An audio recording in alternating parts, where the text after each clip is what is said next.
Let's talk about the Unfair Gun Taxes Act of 2024.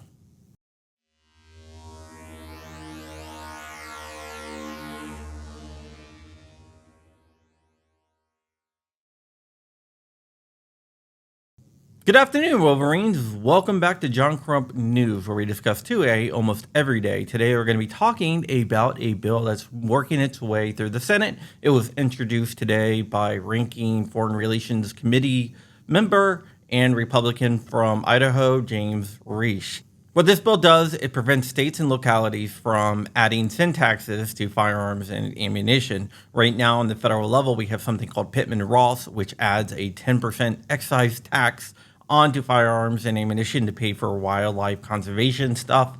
I don't think that's a right use of our money, and I do not believe that there should be any extra tax on firearms or ammunition. There are certain gun owners that do believe in Pittman-Ross. Mostly these are hunters.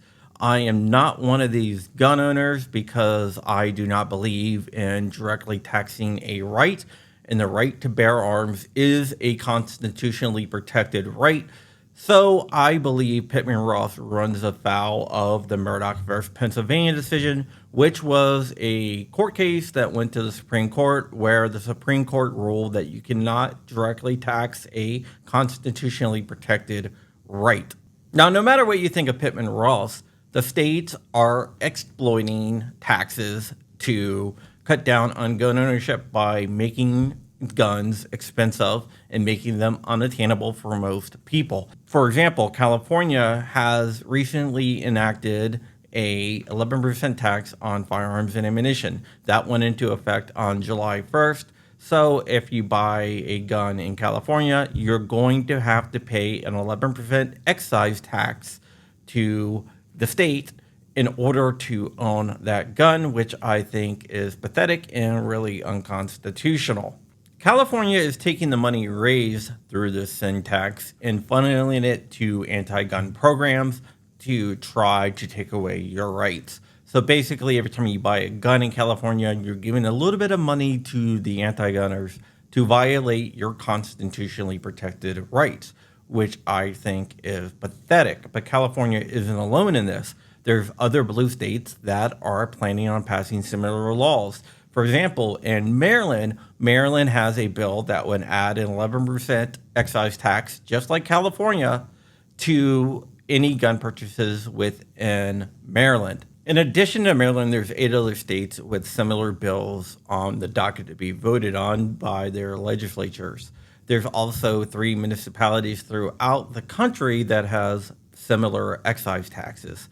For example, Cook County, Illinois has an excise tax on firearms. Cook County is where a little place called Chicago is located, and we know that Chicago has one of the highest rates of gun violence in the country while having some of the strictest gun laws in the country, therefore proving that gun laws do not work. Chicago was the area in Illinois and Cook County to push for this excise tax to be added to firearms purchases within Cook County. So if you buy a gun within Cook County, you will have to pay an excise tax or sin tax, whatever you want to call it, on that firearm, which will be diverted to the anti-gun people that want to strip you of your constitutionally protected rights.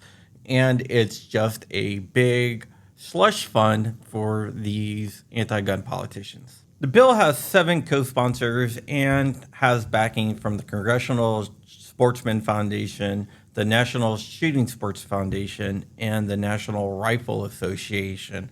So we'll have to see where it goes from there. In the House, there is a companion bill, ironically introduced by a person from California. Darrell Issa, a Republican from California, introduced a companion bill in the House.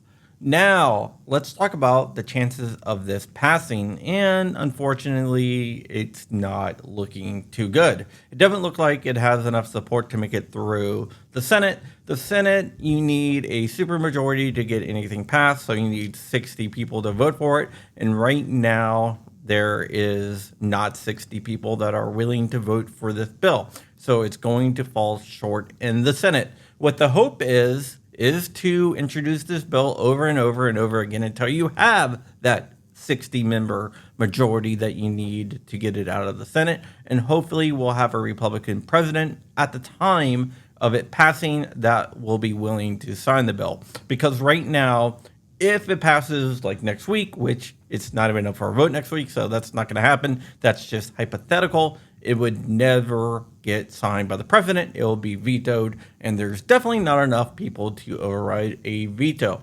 So this is why elections are important. If we can take back the Senate by a majority and also take back the White House, we can get bills like this passed, the Hush Act passed, and other pro-gun bills. But right now, there is a standoff in Washington, and I do not see this passing with the current makeup of Congress or the person in the White House. So, yeah, just wanted to bring your attention to this bill. Remember, if you like what I do here, you can always subscribe. It would really, really help me out and help the channel out and help get the word out. But if you want to do something really cool, you can go ahead and call your congressmen or senators and tell them that you want this bill to pass. Like I said, it's probably not going to make a difference this time, but the way bills work is you introduce them over and over and over and over again until you can actually get it passed. That's how most bills work. Most bills fail on the first try and usually takes multiple iterations before it actually passes. So with that said, stay ever vigilant, stay ever free, keep in the fight. I am out of here. Thank you so much for watching. Wolverines. See you later.